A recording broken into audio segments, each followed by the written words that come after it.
Good morning guys, welcome to banking English maniac. आज है 13 सितंबर और 13 सितंबर के द हिंदू आर्टिकल में आप सबका स्वागत है। तो चलिए बिना किसी देरी के शुरू करते हैं आज का पहला वर्ड। पहला वर्ड है ईजोटेरिक। इसका मतलब हो जाएगा गोपनीय, सीक्रेट को कहा जाएगा ईजोटेरिक, जो क्या है रहस्य बना हुआ है, ठीक है, गोपनीय है, अस्पष्ट है, ये होता है ईजोटेरिक। मिस्टीरियस है, ये होता है।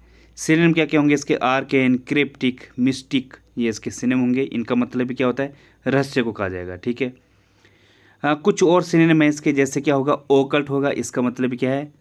अस्पष्ट भी होता है, जादू को भी कहा जाएगा। रिकॉन्ड्राइट, रहस्य को कहा जाएगा। इनस्क्रूटेबल, जो अस्पष्ट है। एब्स्ट्रूज है, एब्स्ट्रूज में भी क्या होता है? अस्पष्ट को कहा जाएगा। कैबलिस्टिक है, रहस्यमय को कहा जाएगा, ठीक है। और मिस्टिकल होगा, ठीक है। तो ये इसके सिनोनिम है। एंटीनिम क्या होगा? एक्सोटेरिक। एक्सोटेरिक क्या होता है? जो बाह्य है, बाहरी है, आउटसाइड है, जो सबको पता है। अंडरस्टैंडेबल होगा, ये भी इसका एंटीनिम होगा। फैथोमेबल, जो एक्सप्लिकेबल है, मतलब समझने योग्य को कहा जाएगा एक्सप्लिकेबल। एग्जाम्पल होगा इसका, few understood the celebrities esoteric side. कुछ ही लोगों ने सेलिब्रिटीज़ के गुप्त पक्ष को समझा, ठीक है। तो ये हो जाएगा इसका एग्जाम्पल। अगला वर्ड है फ्लिपेंट। इसका मतलब हो जाएगा छिचोरा या फ्रीवॉलस को कहा जाएगा फ्लिपेंट। जो कैसा है? निर्लज है, अशिष्ट है, वो होता है फ्लिपेंट। रूड टाइप का है, जैसे इमेज में दिख रहा होगा, ये कैसा है? अशिष्टता दिखा रहा है, छिचोरापन दिखा रहा है। ऑफिस में बैठकर गुलेल चला रहा है किसी और पर, ठीक है। तो कैसी हरकत कर रहा है? ये फ्लिपेंट वाली हरकत कर रहा है, ठीक है। तो ये होता है फ्लिपेंट, जो क्या हो? डिसरिस्पेक्टफुल हो, ऑफेंड हो, इम्पर्टिनेंट हो, अनावश्यक को कहा जाएगा। सिनोनिम क्या क्या है इसके? Superficial, shallow, glib. इसके सिनोनिम हैं ग्लीप मतलब बकेती करने वाला, फालतू बकवास करने वाला। शैलो, सुपरफिशियल मतलब क्या होता है? जो ऊपर ही ऊपर से है, जिसकी बात में कोई गहराई नहीं है, मतलब बकवास है, इम्पर्टिनेंट है, ये वाले सेंस देता है, ठीक है। कुछ और वर्ड हैं जैसे चीकी, पर्ट। इनका मतलब भी क्या हो जाएगा? जो क्या है? निर्लज है, अशिष्ट है, वो होता है चीकी, पर्ट, दोनों का मतलब होता है। इम्प्यूडेंट होगा, इसका मतलब भी क्या होगा?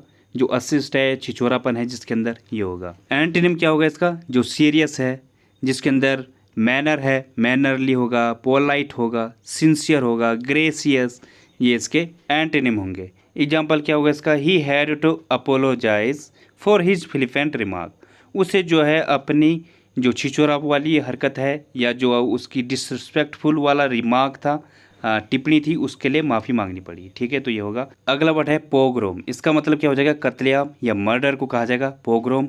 जैसे कि इमेज में दिख रहा होगा, ये सीन कब का है? ये जलियांवाला बाग मैसेकर है 1919, ठीक है। उस टाइम पे अंग्रेज़ों ने भारतीयों पर क्या हुआ था? कत्लेआम हुआ था वहाँ पे, ठीक है। मास मर्डर को कहा जाएगा पोग्रोम। सिनोनिम क्या क्या होंगे इसके? मैसेकर, स्लॉटर, हॉलोकॉस्ट, ये इसके सिनोनिम है।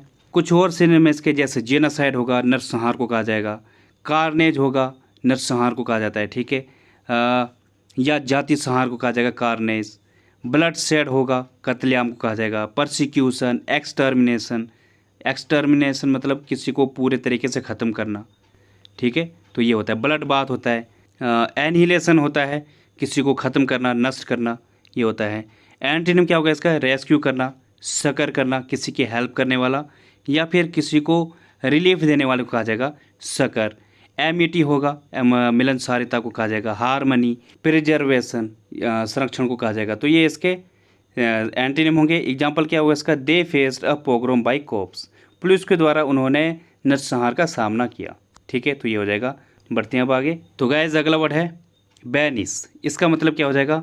निर्वासित करना या डिस्पेल को कहा जाएगा बैनिस। डिस्पेल मीन्स क्या होता है? दूर करना या फिर भगाने को कहा जाएगा बैनिस। इमेज में भी दिख रहा होगा, वो उस बुजुर्ग को क्या कर रहा है? भगा रहा है। तो ये होता है बैनिस। सिनोनिम क्या क्या है? किसी को डिसमिस करना, डिस्पर्स करना, एक्सपेल करना, ये इसके सिनोनिम है। और कुछ और सिनोनिम है, जैसे एग्जाइल होगा, किसी को देश निकालने को कहा जाएगा एग्जाइल। डिपोर्ट मीन्स भी क्या होता है? देश निकाला। एक और वर्ड होता है देश निकालने के लिए, क्या? एक्सपेट्रिएट। इसका मतलब क्या हो जाएगा? देश निकालना या भगाने को कहा जाएगा। एविक्ट होगा, आउस्ट होगा, सेक ऑफ होगा। वैसे सेक ऑफ मतलब क्या होता है? किसी को नौकरी से निकालने को भी कहा जाता है सेक ऑफ। ऑस्ट्रेसाइज होगा, इसका मतलब क्या होता है? निकालना, ये होगा। एंटीनिम क्या होगा इसका? रिसीव करना, इम्ब्रेस करना, गले लगाने को या आलिंगन को कहा जाता है इम्ब्रेस। इनवाइट करना या किसी को एक्सेप्ट करना, तो ये इसके एंटोनिम होंगे। एग्जाम्पल होगा इसका, all thoughts of romance were banished from her head. Romance के सारे विचार उसके दिमाग से गायब हो गए। ठीक है, तो ये हो जाएगा इसका एग्जाम्पल। अगला वर्ड है एसेंस। इसका मतलब हो जाएगा सार या जिस्ट को कहा जाएगा एसेंस। किसी चीज़ का क्या तात्पर्य है, उसका क्या सार है, उसके क्या कैरेक्टरिस्टिक है, या क्या बॉटम लाइन है, या उसका क्या कोर आइडिया है, ये होता है एसेंस। ठीक है, या फिर एसेंशियल पार्ट को कहा जाएगा, मुख्य जो पार्ट है, ये भी होता है एसेंस। सिनोनिम क्या क्या है इसके, क्रक्स, कर्नेल, सिग्निफिकेंस, ये इसके सिनोनिम है।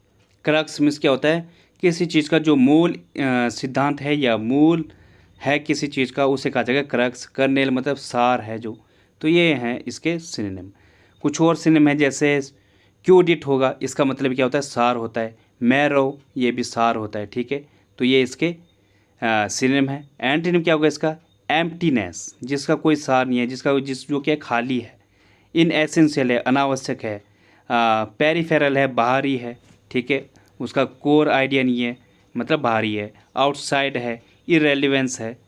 ठीक है, तो ये इसके एंटोनिम होंगे। और जो ये इमेज में दिख रहा होगा, यहाँ पे क्या है, भगवान कृष्ण अर्जुन को क्या दे रहे हैं, गीता का सार दे रहे हैं। जीवन क्या है, संघर्ष क्या है, और अपने धर्म पर कैसे टिका रहा जाए, अपने कर्म पर कैसा रहा जाए, दिमाग को कैसे भटकने ना दें, किस तरीके से दिमाग को स्थिर रखना है, हर एक चीज़ को वो समझाते हैं। जीवन के महत्व को समझाते हैं, उसका कोर पॉइंट क्या है, एसेंशियल पार्ट क्या है, ये सारा गीता में आपको मिलेगा। तो ये है एसेंशियल, ये होता है एसेंस, मतलब किसी चीज़ का सार। एग्जाम्पल होगा इसका, self trust is the essence of heroism. आत्मविश्वास वीरता का सार है। ठीक है, तो ये हो जाएगा इसका एग्जाम्पल। अगला वर्ड है वेंचर्ड। इसका मतलब क्या हो जाएगा, ये नाउन भी है, वर्ब भी है। इसका मतलब क्या हो जाएगा, जोखिमी काम, जो रिस्क है उसे कहा जाएगा वेंचर्ड। जैसे इमेज में दिख रहा होगा, इन्होंने इतने ऊंचे पत्थर से नीचे छलांग मारी और इन्होंने इतना बड़ा जोखिम काम किया, जोखिम भरा काम किया, तो ये होता है वेंचर्ड। वैसे इसके दो मीनिंग हैं, एक क्या होगा, ट्रेवल होगा, जर्नी होगा, ये भी होता है। दूसरा क्या है, जो जोखिम भरा है। वैसे एक और मीनिंग देता है, ये क्या है, टास्क भी होता है। कोई आपके पास टास्क है, कुछ आपको करना है। ठीक है, कोई ऑपरेशन है या फिर कोई मिशन है, उसे कहा जाएगा वेंचर। तो ये दो तीन मीनिंग देता है, तो ध्यान रखना। सिनोनिम क्या क्या है इसके, बैट, गैम्बल, स्टेक, इनका मतलब क्या होता है, रिस्क को कहा जाएगा। ठीक है, स्टेक मीन्स क्या होता है, कोई खतरा। गैम्बल कोई जुआ को कहा जाएगा। बैट मीन्स भी क्या होता है, जुआ होता है, या कोई शर्त है वो होता है। एक और वर्ड होता है वेजर, इसका मतलब क्या होता है, दाव लगाना, शर्त लगाना। पोस्टुलेट होगा, इसका मतलब क्या होता है, जादू लगाना। तो ये भी इसके सिनोनिम है। इसके जो दूसरे सिनोनिम हैं वो क्या होंगे, जैसे वेंडर होगा, इधर उधर घूमना, स्ट्रे। ठीक है, तो ये होगा। हैजार्ड होता है एक, इसका मतलब क्या होता है, जोखिम लेना, या जोखिमी भरा काम भी होता है हैजार्ड, खतरा का मोल लेना, ये होगा। एंटोनिम क्या होगा इसका, प्लान, अगर कोई चीज़ प्लान के अकॉर्डिंग चल रही है, जो आपने प्लान किया है कि ऐसा ऐसा चलेगा। सेफ गार्ड होगा, सेफ्टी लेके चल रहे हो। सर्टेनिटी मतलब बिल्कुल आपको निश्चितता है, एश्योरेंस है। ठीक है, तो ये इसके एंटोनिम होंगे। एग्जाम्पल क्या होगा इसका, each time I venture to speak I was ignored. जितने टाइम भी मैंने बोलने का जोखिम लिया या रिस्क लिया, मुझे इग्नोर किया गया। ठीक है, तो ये हो जाएगा। बढ़ते हैं अब आगे। तो गाइस अगला वर्ड है अपोप्लेक्टिक। इसका मतलब हो जाएगा आग बबूला होना, या फ्यूरियस को कहा जाएगा अपोप्लेक्टिक, जो बहुत ज़्यादा क्या है, गुस्से में है, बहुत ज़्यादा वेरी एंग्री को कहा जाएगा अपोप्लेक्टिक। ठीक है, इसके सिनोनिम क्या क्या होंगे, इंसेंस्ड होगा, इनरेज्ड होगा, फ्यूमिंग होगा। इनका मतलब भी क्या होता है, आग बबूला होना या बहुत ज़्यादा गुस्सा करना। वैसे जो इंसेंस्ड है ये दो मीनिंग देता है। एक क्या होता है, इंसेंस का मतलब जो अगरबत्ती होती है, धूप बत्ती होती है, उससे कहा जाएगा इंसेंस। और दूसरा क्या होगा, किसी को बहुत ज़्यादा गुस्सा दिलाना। ठीक है, कुछ और सिनेमा इसकी, जैसे क्या होगा, फ्रेंजीड होगा, जो क्या है, बहुत ज़्यादा पागल हो चुका है, गुस्सा हो चुका है, वो होता है फ्रेंजीड। लिविड, रेजिंग, ये भी इसके सिनेम होंगे। लिविड मतलब जो बहुत ज़्यादा क्रोधित है, रेजिंग क्रोधित को कहा जाएगा, तो ये होगा। इन्फ्यूरिएट होगा, किसी को बहुत ज़्यादा गुस्सा दिलाना। ठीक है, फ्रेंटिक होगा, ये भी क्या होगा, बहुत ज़्यादा गुस्सा दिलाना। एंटोनिम क्या होगा इसका, काम, अनपर्टर्ब्ड, कंपोज्ड, कंट्रोल्ड, ये इसके एंटोनिम होंगे। काम मतलब शांत, अनपर्टर्ब्ड जो क्या है, स्थिर है, शांत है। कंपोज्ड धैर्यवान, शांत को कहा जाएगा। ठीक है, कंपोज्ड। कंट्रोल्ड जो सेल्फ कंट्रोल्ड में है, ठीक है, तो ये इसके एंटोनिम होंगे। एक और ईडियम आती है क्या, as cool as a cucumber. इसका मतलब क्या हो जाएगा, जो बहुत ज़्यादा शांत है। एंड एग्जाम्पल क्या होगा इसका, my father was apoplectic when he discovered the truth. जब मेरे पिता को सच्चाई का पता लगा तो वो गुस्से से पागल हो गए। अगला वर्ड है इनफडेगेबल। इसका मतलब क्या हो जाएगा, अथक टायरलेस को कहा जाएगा इनफडेगेबल, जैसे इमेज में दिख रहा होगा। यहाँ पे ये 3 लोग हैं, जो सबसे लास्ट में है ये क्या है, काफ़ी ज़्यादा टायर हो चुका है, थक चुका है, ठीक है। और जो आगे के हैं ये कैसे इनफडेगेबल हैं, ये अथक हैं, बिल्कुल सीधे चल रहे हैं, तो ये होता है इनफडेगेबल। सिनोनिम क्या क्या हैं, अनवेयरिंग, रिलेंटलेस, अनफ्लैगिंग, ये इसके सिनोनिम है। अनफ्लैगिंग मतलब जो निरंतर है, प्रयासरत है, उसे कहा जाएगा अनफ्लैगिंग। रिलेंटलेस, अथक को कहा जाएगा अनवेयरिंग, मिस भी क्या होता है, अथक। एक और वर्ड होता है क्या, परसिवरिंग। इसका मतलब क्या हो जाएगा, जो निरंतर प्रयास करते रहे, उसे कहा जाएगा परसिवरिंग। सीड्यूलस होगा, अथक को कहा जाएगा, तो ये भी इसके सिनोनिम होंगे। एक और वर्ड है क्या, अनरेमिटिंग, जो क्या है, अथक है, बिना थके है, निरंतर है, वो होता है अनरेमिटिंग। वैसे इसका मतलब क्या है, जो परिश्रमी है, ये भी होगा। डिलीजेंट को कहा जाएगा एसिडुअस, जो काफ़ी हार्ड वर्किंग है, ठीक है। इनएग्जॉस्टिबल है, एग्जॉस्ट मतलब जो थका, जिसको थक लग गई, और इनएग्जॉस्टिबल जिसको कोई थकान नहीं है। इंसेसेंट है, लगातार को कहा जाएगा।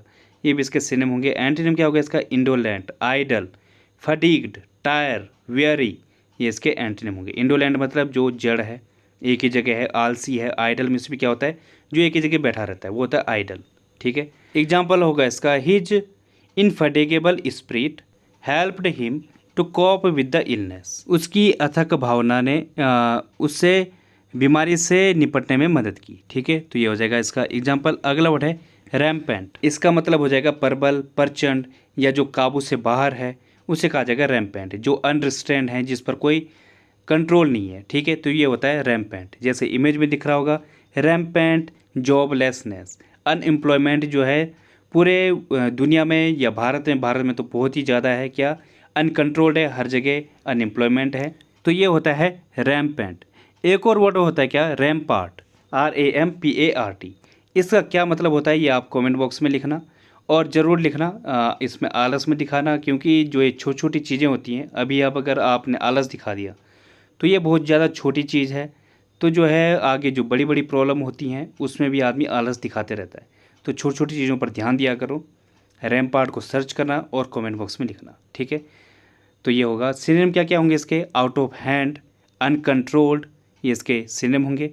वाइड स्प्रेड होगा, जो हर तरफ फैला हुआ है, ये भी इसका मतलब होगा। प्रीवेलेंट, जो हर तरफ फैला है, ठीक है। अनकंट्रोल्ड हो गया। अनचेक्ड होगा, जिस पर कोई रोक नहीं है, वो होता है अनचेक्ड। एपिडेमिक, जो क्या है विश्वव्यापी है, उससे कहा जाएगा एपिडेमिक। एक्जुबरेंट होगा, एक्जुबरेंट मतलब जो प्रचुर मात्रा में हर तरफ है। राइफ होगा, जो हर तरफ है, फैला हुआ है, तो ये इसके सिनोनिम होंगे।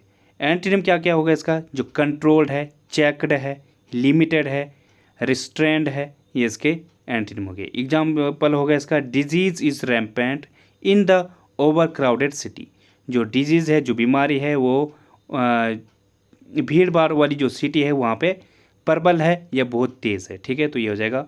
बढ़ते हैं आगे। तो गाइज आज की ईडियम है बेल द कैट। इसका मतलब क्या हो जाएगा, टेक ऑन अ डिफ़िकल्ट और इम्पॉसिबल टास्क। मतलब डिफ़िकल्ट टास्क या इम्पॉसिबल जो टास्क है उसे लेने को कहा जाएगा बेल द कैट। हिंदी में क्या है, बिल्ली के गले में घंटी बांधना। ये कैसा टास्क है, काफ़ी मुश्किल है, ठीक है। जैसे एग्जांपल है, this task is really dangerous but someone has to bell the cat. मतलब जो ये टास्क है ये काफ़ी डेंजरस है, लेकिन किसी न किसी को तो ये मुश्किल कार्य करना होगा, ठीक है, तो ये हो जाएगा। अगली इडियम है गेट समवन्स गोट। इसका मतलब क्या हो जाएगा, टू इरिटेट समवन डीपली। किसी को बहुत ज़्यादा गुस्सा दिलाना या इरिटेट करने को कहा जाएगा गेट समवन्स गोट। जैसे एग्जांपल है, that sort of attitude really gets my गोट।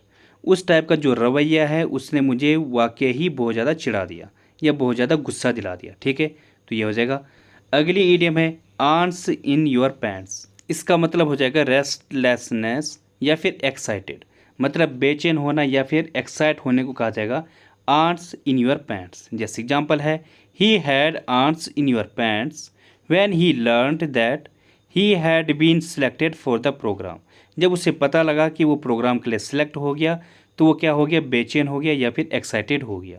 ठीक है, तो ये हो जाएगा इसका एग्जाम्पल। अगली ईडियम है फ्लैट ब्रोक। इसका मतलब क्या हो जाएगा, having no money at all, मतलब पैसा का बिल्कुल ना होने को कहा जाएगा फ्लैट ब्रोक, मतलब बिल्कुल जीरो, कंप्लीटली पेनीलेस, जिसके पास 1 रुपये भी नहीं है, 1 सिक्का भी नहीं है, उसे कहा जाएगा फ्लैट ब्रोक। जैसे एग्जाम्पल है he is always flat broke before end of the month. Month के ख़त्म होने से पहले वो क्या हो जाता है, पैसे के बिना हो जाता है या फिर फ्लैट ब्रोक हो जाता है। ठीक है, तो ये हो जाएगा इसका एग्जाम्पल। बढ़ते हैं अब आगे।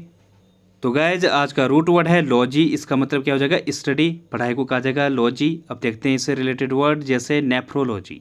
इसका मतलब क्या हो जाएगा, स्टडी ऑफ किडनी, किडनी की जो पढ़ाई होती है उससे कहा जाएगा नेफ्रोलॉजी। पोमोलॉजी, इसका मतलब क्या हो जाएगा, स्टडी ऑफ फ्रूट्स, फलों की जो स्टडी होती है उसे कहा जाएगा पोमोलॉजी। वैसे ही पेडोलॉजी, स्टडी ऑफ सॉइल, मिट्टी की जो स्टडी होती है उसे कहा जाएगा पेडोलॉजी। अगला वर्ड है इंसेफ्लोलॉजी। इसका मतलब क्या हो जाएगा, स्टडी ऑफ ब्रेन, ब्रेन की स्टडी को कहा जाएगा इंसेफ्लोलॉजी।